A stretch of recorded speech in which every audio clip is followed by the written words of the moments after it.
Assalamualaikum warahmatullahi wabarakatuh. Kami dari kelompok 5 akan menjelaskan materi tentang suksesi bisnis, koperasi, dan bisnis atau usaha keluarga. Kelompok 5 terdiri dari saya sendiri, Dr. Eko Maleka sebagai moderator, dan juga terdapat Tommy Tegar Putranto dengan NIM 2020-11020. So, the next. Materi yang pertama, definisi usaha keluarga. Merupakan suatu perusahaan yang kepemilikannya melibatkan fungsi dua atau lebih anggota keluarga yang sama secara langsung dalam sebuah usaha. Kemudian perhatian keluarga dan tumpang tindih atau overlapping aktivitas bisnis. Yang pertama, perhatian keluarga dibagi menjadi 3, yaitu mengurus dan mengasuh anggota keluarga agar tetap harmonis. Yang kedua, jabatan dan promosi dalam perusahaan berorientasi pada garis keturunan keluarga yang diutamakan dan diprioritaskan. Dan yang ketiga, loyalitas pada keluarga tetap menjadi tujuan yang utama. Yang kedua, perhatian bisnis, produksi dan distribusi barang dari atau jasa tetap profesional. Dan ketiga, kebutuhan untuk manajemen profesional, operasi perusahaan yang efektif dan efisien tetap menjadi tujuan selanjutnya. Next. Keuntungan usaha keluarga. Pertama, kekuatan hubungan keluarga setiap periode menarik perubahan bisnis. Kedua, pengorbanan keuangan anggota keluarga membuat usaha menjadi baik, sehingga usaha memperoleh model yang murah. Ketiga, operasi suatu usaha keluarga mampu membuat kekhasan usaha dari para pesaing.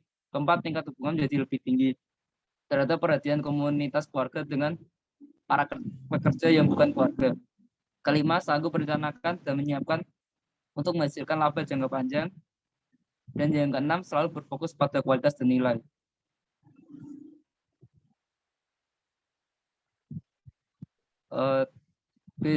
Tahapan suksesi bisnis keluarga. Level 1, prasuksesi. Tahap pertama, prabisnis. Anak sebagai penerus perusahaan diarahkan untuk menjadi sadar dan mengenal segi-segi pokok atau permukaan perusahaan yang dimiliki orang tua.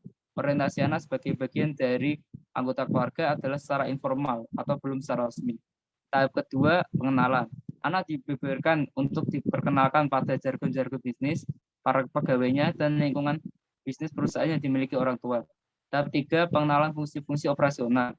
Anak mulai diperkenalkan terhadap fungsi-fungsi operasional pokok perusahaan, proses produksi, penelitian, pengembangan, keuangan, akuntansi, pemasaran, pengawasan, dan fungsi-fungsi esensial lainnya. Anak diajak bekerja kurang waktu. Pekerjaan yang lebih sulit diperkenalkan orang tua kepada anak, termasuk dan bekerja usaha lain, terutama produk dan jasa sejenis sebagai kompetitor terdekat. Selanjutnya dijelaskan oleh Mas Tommy. Level 2, yaitu masuk penggantian. 1, tahap keempat, yaitu menjalankan fungsional. Anak yang akan ditunjuk sebagai penerus perusahaan sudah mulai diminta untuk sebagai pengganti potensial mulai bekerja sebagai pegawai purna waktu. Juga menjalankan seluruh fungsi yang ditempatkan pada posisi bukan manajemen menengah atau manajemen puncak, melainkan diberi pekerjaan pada posisi staf. 2, tahap kelima, yaitu melaksanakan fungsi lanjutan. Anak diminta untuk sebagai pengganti potensial, didudukan posisi pimpinan termasuk posisi-posisi utama manajemen atau presiden direktur perusahaan. Level 3, transfer kepemimpinan sungguhan. 1, tahap ke-6, suksesi awal. Anak sebagai penerus perusahaan atau sebagai suksesor mengambil tampuk kepemimpinan secara legal atau de jure, berkedudukan sebagai pemimpin perusahaan yang sah secara hukum. 2, tahap ke-7, yaitu suksesi sungguhan. Anak sebagai penerus perusahaan adalah berfungsi sebagai pengganti pucuk pimpinan secara de facto atau direktur utama pada usaha keluarga yang bersangkutan. C, contoh bisnis keluarga, yaitu Agus Pramono, pemilik ayam bakar Mas Mono. Berawal dari sebuah warung ayam bakar kaki lima yang mulai beroperasi pada tahun 2001 di depan Universitas Syahid, Jakarta, ayam Mas Mono perlahan berkembang menjadi sebuah restoran dengan 62 cabang di Indonesia. Tidak cukup bermain di dalam negeri, brand ayam bakar Kalasan ini merambah ke luar negeri. Sekian presentasi dari kelompok 5. Jika ada yang kesalahan mohon dimaafkan.